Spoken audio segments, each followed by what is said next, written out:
에스겔 5장 1절에서 마지막 17절까지 말씀 한 절씩 교독하도록 하겠습니다. 너 인자야, 너는 날카로운 칼을 가져다가 삭도로 삼아 내 머리털과 수염을 깎아서 저울로 달아 나누어두라.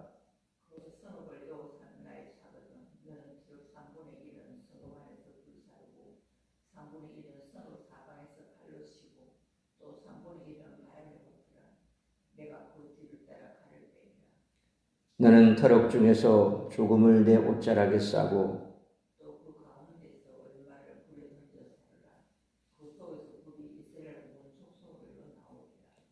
주 여호와께서 이와 같이 이르시되 이것이 곧 예루살렘이라. 내가 그를 이방인 가운데 두어 나라들이 둘러 있게 하였거늘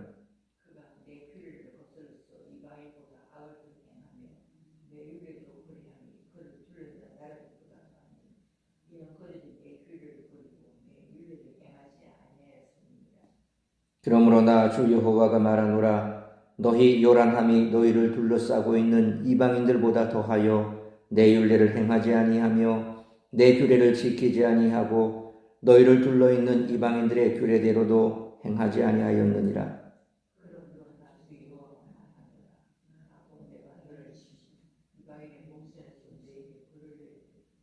내 모든 가정한 일로 말미암아 내가 전무후무하게 내게 내릴지라.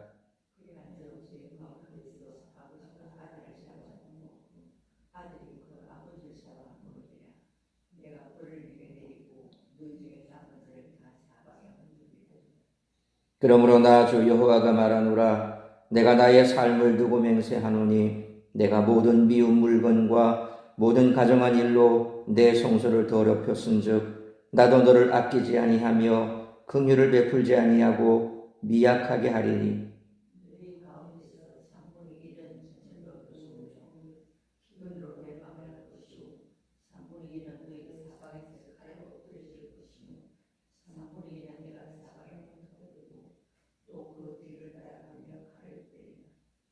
이와 같이 내 노가다 한즉 그들을 향한 분이 풀려서 내 마음이 가라앉으리라.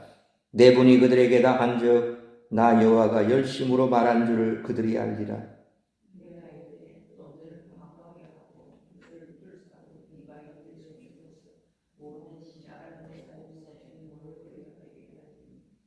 내 노와 분과 중한 책망으로 내게 벌을 내린즉 너를 둘러싸고 있는 이방인들에게 내가 수치와 조롱거리가 되고 두려움과 경고가 되리라. 나 여호와의 말이니라.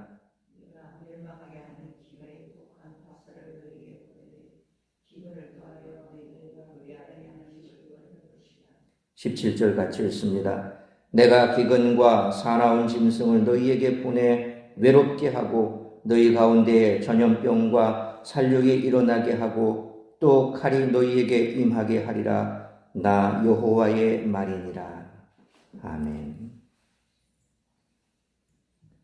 에스겔의 네 번째 상징적 행위는 설명이 필요하지 않을 정도로 행위 자체가 그 의미를 충분히 전달합니다. 예루살렘에 거하는 이들 곧 유다 백성들은 누구도 예외 없이 하나님의 심판을 피할 수 없으며 행여 목숨을 부지에 포로로 끌려가더라도 안전을 보장받을 수 없습니다.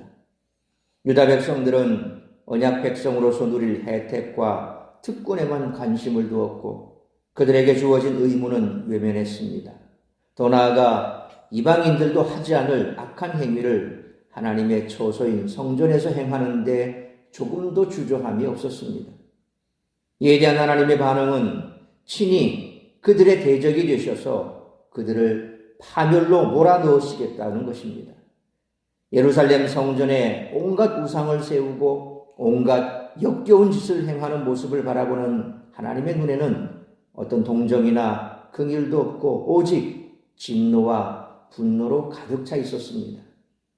하나님의 분노가 풀려 마음이 시원하기까지 가혹하게 심판을 행하시겠다는 선언은 유다 백성들의 죄악이 얼마나 심각했는지 충분히 짐작하게 합니다.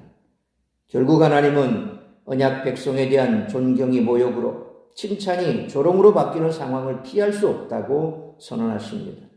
이는 그들을 특별히 부르신 하나님을 모욕한 것에 대한 당연한 결과입니다. 주전 586년에 남유다 왕국이 바벨론에 의해 멸망하면서 이 선언이 실현되었음을 확인해 주었습니다.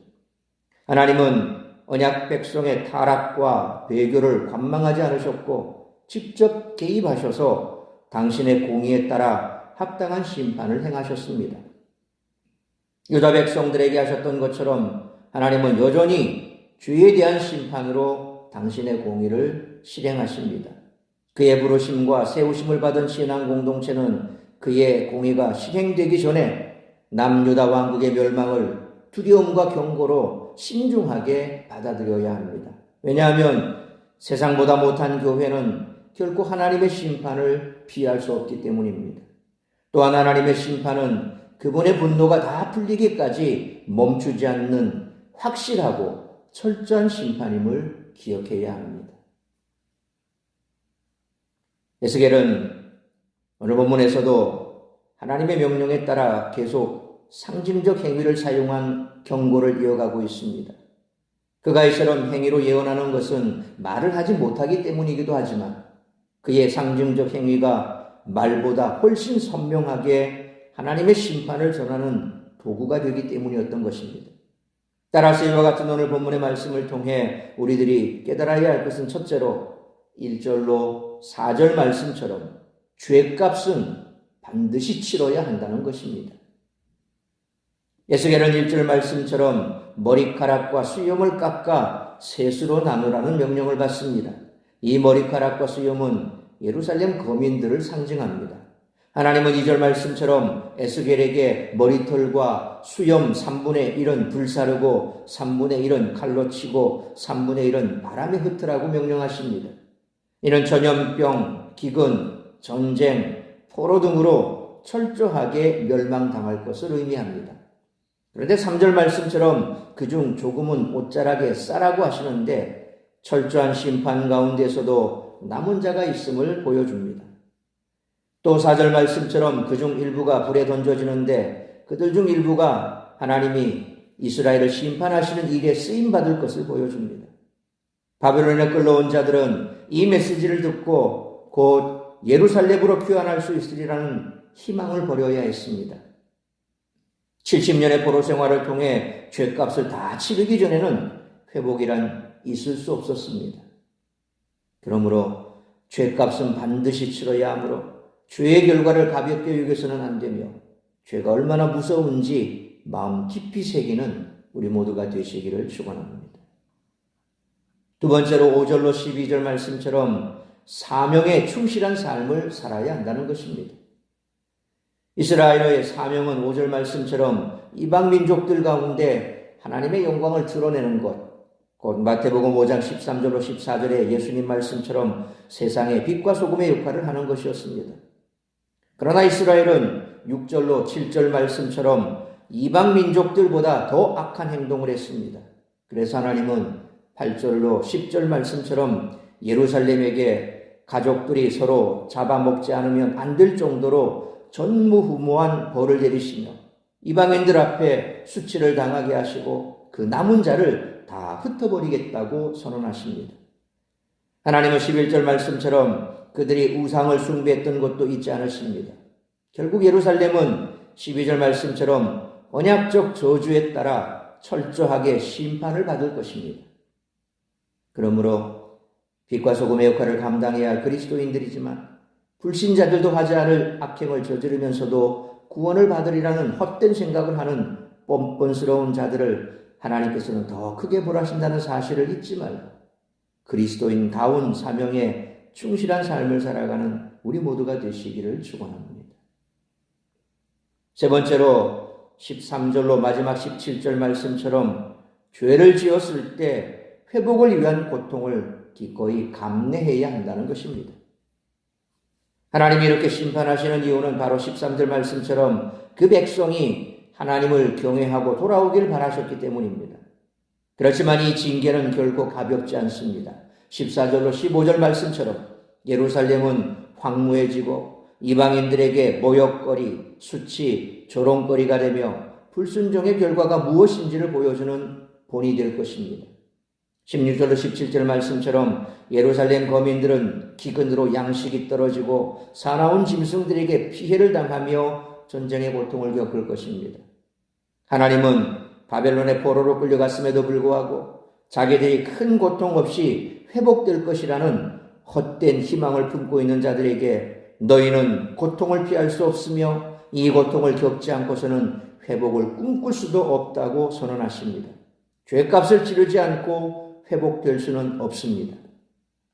그러므로 불순종하고 죄를 지어도 하나님이 우리를 편안하게 살게 하시리라는 망상을 버리고 죄를 지었을 때 회복을 위한 고통을 기꺼이 감내하고 사죄 은총을 누리며 살아가는 우리 모두가 되시기를 축원합니다. 사랑하는 성도 여러분, 하나님의 당신의 백성을 징계하시고 심판하시는 것은 죄를 일깨우셔서 회복으로 이끄시는 사랑의 표현임을 생각해야 합니다. 하나님의 경고가 임한다면 그것을 무겁게 받아들이고 회개해야 합니다. 하나님이 경고하실 때 빨리 깨달아야 하나님이 뜻하신 복된 길로 나아갈 수 있습니다. 그러므로 죄가 얼마나 무서운지 마음에 깊이 새기고 사명에 충실한 삶을 살아가야 할 뿐만 아니라 죄를 지었을 때 회복을 위한 고통을 기꺼이 감내하고 사죄 은총을 누리며 살아가는 우리 모두가 되시기를 주님의 이름으로 축원합니다. 기도하겠습니다. 걸어가신 아버지 하나님, 은혜와 사랑을 감사합니다.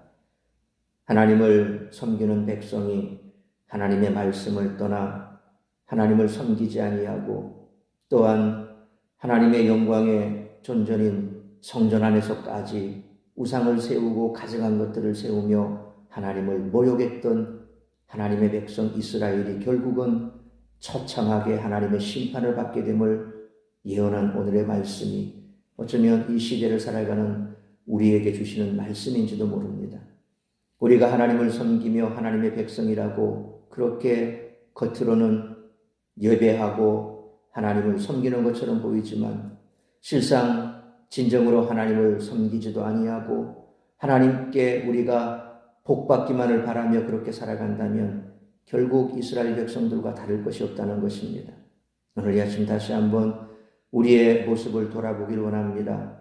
진정 하나님을 영화롭게 하며 하나님을 섬기며 세상에 빛과 소금의 역할을 감당하는 참 그리스도인으로 살아가는지 아니면 무늬만 그리스도인이요 무늬만 하나님의 백성이라 그렇게 자처하고 세상 가운데서 조금도 하나님의 영광을 위하여 살아가지 않는 그런 모습은 아닌지 돌아볼 수 있기를 원합니다. 오늘 말씀 앞에서 우리 자신을 돌아보며 우리가 하나님 앞에 징계받고 또한 우리의 죄로 말미암아 우리가 하나님께서 우리를 치실 때에 어떠한 모습이 될지 기억하고 진정 이와 같은 하나님의 징계가 임하기 전 빨리 돌이켜 하나님께로 돌아와 말씀 앞에 순종하는 삶을 살아가기로 결단할 수 있기를 원합니다. 그리함으로 하나님께서 베푸시는 사죄 은총을 누리고 철저하게 우리를 징계하실 때 그 징계로 말미암아 우리의 삶이 무너지지 않도록 다시 한번 우리의 삶의 자리를 말씀에 굳게 세워 든든히 세우는 우리 성도들의 삶이 되게 하여 주옵소서. 잘못한 것이 있다면 회개하고 철저하게 회개하여 하나님께서 우리에게 베푸시는 사죄 은총을 누리고 오늘 이 한날도 나를 통하여 이루고자 하는 하나님의 뜻이 무엇인지 그 뜻을 이루기 위해 달려가는 복된 삶이 될 수 있기를 간절히 빌고 소원하오니 이 모든 말씀 우리 주 예수 그리스도의 이름으로 기도하옵나이다. 아멘.